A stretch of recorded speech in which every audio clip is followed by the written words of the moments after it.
అలాగే టీడీపీ కార్యకర్తలకు కూడా నా నుంచి ఒక చిన్న విన్నపం అండి. 2014లో ఒక్క సీటు కూడా ఆశించకుండా పూర్తి మద్దతు చంద్రబాబు నాయుడు గారికి ప్రకటించారు. ఆ త్యాగాన్ని గుర్తించాలని మనస్ఫూర్తిగా కోరుకుంటున్నాను.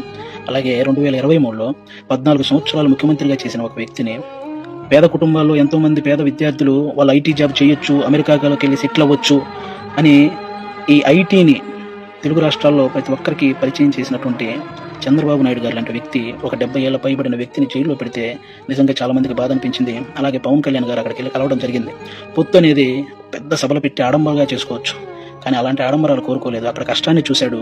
ఆ జైలు ముందుకు వచ్చి అక్కడే పొత్తును ప్రకటించాడు. ప్రకటించిన వెంటనే జన సైనికులందరికీ ఏం చూసించాడో తెలుసా? అవసరంలో మనం ఆదుకున్నాం కాబట్టి అనవసరంగా టీడీపీని ఎవరైనా తక్కువగా మాట్లాడడం కానీ, తప్పుగా మాట్లాడడం కానీ చేయొద్దని జన సైనికులందరికీ చూసించారు. అంటే ఒక పొత్తు ధర్మాన్ని ఇంతకంటే నిజాయితీగా పాటించే వ్యక్తి ఎవరైనా ఉంటారా?